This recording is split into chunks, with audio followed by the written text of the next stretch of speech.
بسم اللہ الرحمن الرحیم۔ السلام علیکم ورحمۃ اللہ وبرکاتہ۔ ناظرین کرام، میں اس چینل کے توسط سے شروع دن سے یہ بات عرض کر رہا ہوں کہ مولانا فضل الرحمان کا دھرنا یا جو یہ آزادی مارچ ہے نام نہاد، یہ ایک پلانٹڈ مارچ یا دھرنا ہے جس کا بظاہر مقصد تو وزیر اعظم عمران خان سے استعفیٰ طلب کرنا ہے اور اسمبلیاں برخاست کرانا ہے اور پھر الٹیمیٹلی نئے انتخابات کا ڈھونگ رچانا ہے، لیکن در پردہ جو مقاصد نظر آ رہے ہیں وہ جو ہیں پاکستان کو FATF سے بلیک لسٹ کرانا ہے، اور ہندوستان کا اس کے پیچھے ہاتھ ہے یقیناً، اور ہندوستان کا شروع دن سے یہ مقصد ہے کہ پاکستان جو ہے یہ FATF کے ذریعے بلیک لسٹ ہو۔ ہندوستان نے پچھلے اجلاس میں بھی فضل الرحمان کے سیکیورٹی دستے انصار الاسلام کی وہ ویڈیو جو ہے وہ بطور شہادت پیش کی تھی، جس میں انصار الاسلام کے رضاکار جو ہیں وہ ڈنڈے اٹھائے ہوئے مارچ کر رہے تھے، اور اس ویڈیو کو جواز بنا کر ہندوستان نے پاکستان کو بلیک لسٹ کرانے کی کوشش کی تھی۔ لیکن بھلا ہو چائنا کا، ترکی کا اور ملیشیا کا کہ جن کی سپورٹ کی وجہ سے پاکستان بلیک لسٹ ہونے سے بچ گیا۔ ہندوستان کی ہمیشہ سے یہ کوشش رہی ہے کہ وہ پاکستان کو بلیک لسٹ کرائے، اس بنیاد پر کہ پاکستان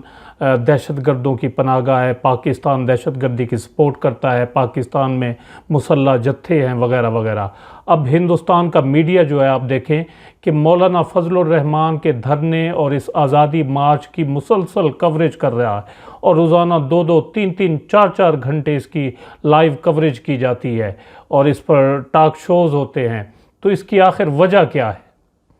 اس کی وجہ صاف ظاہر ہے کہ پاکستان میں انارکی پیدا ہو، پاکستان میں شرانگیزی پیدا ہو، جس کی وجہ سے حالات خراب ہوں، اور ان حالات کو جواز بنا کر پاکستان کو جو ہے وہ FATF سے بلیک لسٹ کرایا جا سکے، اور پھر الٹیمیٹلی پاکستان جو ہے وہ انسالوینٹ ہو جائے، دیوالیہ ہو جائے۔ آج کے جو دن تھا اس میں ایک آج بڑی اہم ڈیولپمنٹ ہوئی کہ فضل الرحمان کے جلسے میں جہاں JUI فضل الرحمان کے علاوہ ملک کی دیگر سیاسی جماعتوں کی نمائندگی بھی موجود ہے، وہیں بعض لوگوں نے افغان طالبان اور ملک کی کالعدم تنظیموں کے پرچم اٹھا رکھے تھے آج کے جو جلسہ تھا، اور جلسے میں غیر ملکی باشندوں کی موجودگی کی اطلاع پر انتظامیہ نے ایکشن لیا اور متعدد افراد کو حراست میں لے کر انہیں نامعلوم مقام پر جو ہے وہ منتقل کر دیا۔ عینی شاہدین کے مطابق حراست میں لیے گئے افراد نے افغان طالبان کے پرچم تھام رکھے تھے۔ اللہ نہ کرے کہ پاکستان مخالف قوتیں اس معاملے کو لے کر آئندہ جو FATF کا اجلاس ہونے جا رہا ہے اس میں پاکستان کو بلیک لسٹ کرانے کی کوشش کریں کہ دیکھیں جی پاکستان کے دارالحکومت اسلام آباد میں دہشت گرد تنظیمیں موجود ہیں، مسلح جتھے موجود ہیں، اور ان کالعدم تنظیموں اور دہشت گرد تنظیموں کو آپریٹ کرنے کی مکمل آزادی حاصل ہے۔ اللہ نہ کرے کہ ایسا ہو۔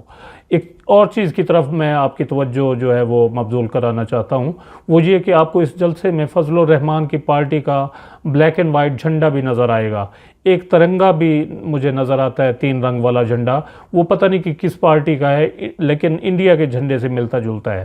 اگر کسی صاحب کو اس بارے میں پتہ ہو تو وہ کمنٹ سیکشن میں ضرور تحریر کرے۔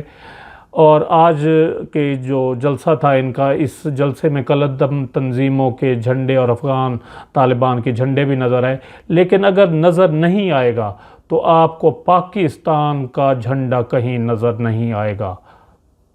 یہ چیز نوٹ کرنے والی ہے اور آپ نے نوٹ کی ہوگی۔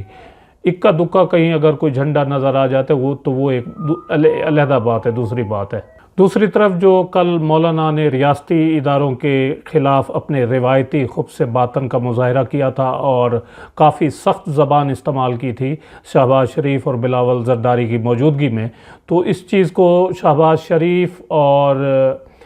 بلاول نے کافی محسوس کیا، اور دھرنے اور مارچ میں پہلے دن شرکت کرنے کے بعد انہوں نے اپنا ہاتھ جو ہے وہ کھینچ لیا ہے، اور آج کے دھرنے میں ان کی پریزنس نہیں تھی اور نہ ہی ان کے ورکرز آج کے جلسے یا دھرنے میں موجود تھے۔ اس لیے مولانا فضل الرحمان نے اس چیز کو محسوس کرتے ہوئے آج تبلیغی جماعت کے رائے ونڈ والا جو اجتماع ہو رہا ہے ان کے شرکاء سے اپیل کی ہے کہ وہ اس دھرنے میں شریک ہوں۔ حالانکہ تبلیغی جماعت والوں نے اپنے آپ کو اس شرپسندی سے جو ہے وہ دور رکھا ہوا ہے کوسوں، لیکن فضل الرحمان انہیں اپنے مذموم مقاصد کے لیے سیاست میں دھکیلنا چاہتے ہیں۔ تو اس سے پہلے انہوں نے دینی مدارس کو بھی استعمال کرنا چاہا، لیکن دیوبندی مکتبہ فکر کے ایک بہت بڑے جید عالم دین ہے مفتی تقی عثمانی، انہوں نے اس تاثر کی نفی کر دی کہ وہ فضل الرحمان کے دھرنے یا مارچ میں شریک ہوں گے۔ بہرحال اللہ خیر کرے، اللہ تبارک و تعالیٰ سے دعا ہے کہ وہ وطن عزیز پاکستان کو دشمنوں کی چالوں سے اور شر انگیزیوں سے محفوظ رکھے، مامون رکھے، آمین۔ آپ کا اس بارے میں کیا خیال ہے؟ اپنی رائے کا اظہار کمنٹ سیکشن میں ضرور کریں۔ ویڈیو اگر اچھی لگی ہو تو اسے لائک اور شیئر ضرور کر دیں۔ اپنا قیمتی وقت دینے کا بہت بہت شکریہ۔